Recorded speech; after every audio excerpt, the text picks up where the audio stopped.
They're terrified of two words, Project 2025. The left is screaming, the media is panicking, and now they've dragged Ben Shapiro into Congress to try and crush it. But instead, he turned the tables and exposed their entire game. I think that that's a state-by-state issue on a personal level. I'm just asking you. Sure, I'm a fully pro-life person, which means that I'm not in favor of the distribution of the abortion pill. Banning same-sex marriage, what about that part? I am in favor of traditional marriage between a man and a woman, and I'm perfectly fine with anyone having any sort of voluntary sexual arrangement they seek. That's a different thing from whether the government should attach benefits to that personal relationship. Mr. Swalwell. Thank you. Mr. Shapiro, thank you for joining us today. I think it is important that you're here as one of the leading conservative voices in the country. And the country has, in the last couple weeks, talked a lot about and Googled Project 2025. It's one of the most Googled search terms right now. And you're not going to get any censorship from me. So I just wanted to know, from your perspective, I think it would help us understand on just like a scale of 0 to 100%, how much do you support Project 2025? I think, like President Trump, I haven't looked all that deeply at Project 2025, but it seems that Democrats on this committee, sort of like Peter Pan and Tinkerbell, if they say Project 2025 enough, their presidential candidate becomes alive again. And so, well, let's just talk about pieces of it, and I guess you can tell me if you support it. You probably want less bureaucracy, right? I do. I want less bureaucracy. You want more efficiency? I do. I want more efficiency. You want taxpayer money spent wisely? I do. Congrats on becoming a Republican. Yeah. Yeah. My parents would be proud. Mass deportations, it calls for that. Do you support that part? I support the deportation of any illegal immigrant who's in the United States who is not of benefit to the generalized American public. So if they're picking agriculture that puts food on the tables of everyday Americans, they've never committed a crime inside the United States, they didn't come across with documents, should they be deported? If they have not paid taxes and if their draw on the taxpayer benefits are larger than the contribution they're making to the economy, or if they're involved in criminal activity, they should be deported. How do we measure that? The same way that the IRS measures my income every year. It seems like if the IRS can track down every aspect of every receipt that I've ever submitted, and So they can do so for hundreds of millions of other Americans, they can do that for illegal immigrants as well, except for the fact that no one knows how many are in the country thanks to this administration. So you would be cool with creating a system where they could pay those taxes if they wanted to and then stay and work and put food on our table? It depends on how long it would take for them to pay the taxes, and they would also have to go presumably to the back of the line, although I'm not sure why I'm testifying about immigration policy at this point. How about banning the abortion pill? That's part of Project 2025. Do you support that part? I think that that's a state-by-state issue on a personal level. I'm just asking you. Sure, I'm a fully pro-life person, which means that I'm not in favor of the distribution of the abortion pill. Banning same-sex marriage, what about that part? I am in favor of traditional marriage between a man and a woman, and I am perfectly fine with anyone having any sort of voluntary sexual arrangement they seek. That's a different thing from whether the government should attach benefits to that personal relationship. But you think it's a sin to have same-sex marriage? I mean, I'm confused. Are you asking me as a religious Jew what I think about biblically?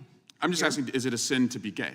Is it a sin to be gay? I mean, how long do we have here? 2 minutes? I mean, if the basic idea is that sexual orientation is up for government regulation, I'm not in favor of the government regulating the private consenting sexual activity of adults. That is a different thing, once again, from whether the government ought to engage in actual benefits for particular sexual arrangements that adults make.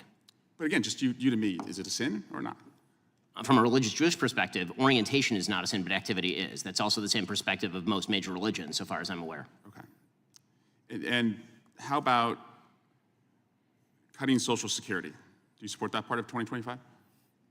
I'm not sure what Project 2025's position on Social Security is. I'm in favor of the restructuring of Social Security along the lines of privatization and lowering and increasing the retirement age, because you, as well as every other congressperson, knows Social Security is going to go bankrupt, and yet everyone seems to have an interest in lying about it for the next decade and a half until we have to take austerity measures or radically increase inflation or taxes. And bans against books about slavery. Do you support that part about? Why would I possibly be in favor of bans about books about slavery? That would be absolutely ridiculous. What I am in favor of is the idea that school libraries should be able to make decisions along the lines of what exactly is appropriate for, say, a 7th grader and whether they ought to be treated to cartoons and genderqueer. That's not quite the same thing.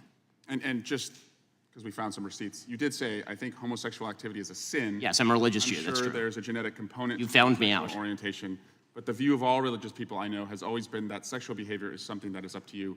And you said, I may have a desire to sleep with many women, but I do not. I agree with me. Yes, that's true. Congratulations on your, I'm sure it's very hard to restrain yourself. Mr. Chairman, I just want to shift to Alvin Bragg. He was supposed to be here this week, and he's not coming.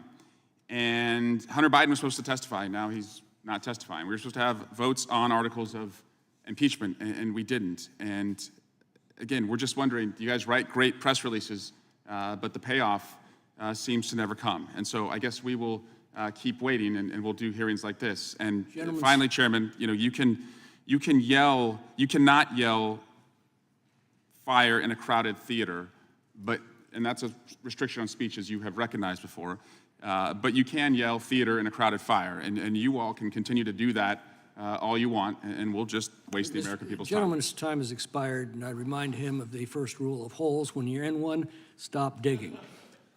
Chair recognizes Mr. Hey everyone, welcome back to Jace Manwa. Before we dive in, make sure you hit that like button and smash that subscribe so you never miss a breakdown of the chaos coming out of Washington.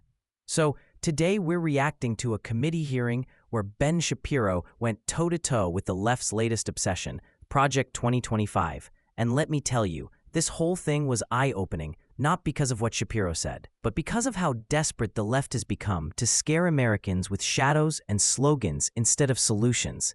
The Democrats on that committee dragged Shapiro in thinking they could pin him down, hoping he'd either fully embrace or completely disown Project 2025. But here's the thing, he admitted he hasn't studied it deeply, just like Trump hasn't. And yet, the left acts like whispering Project 2025.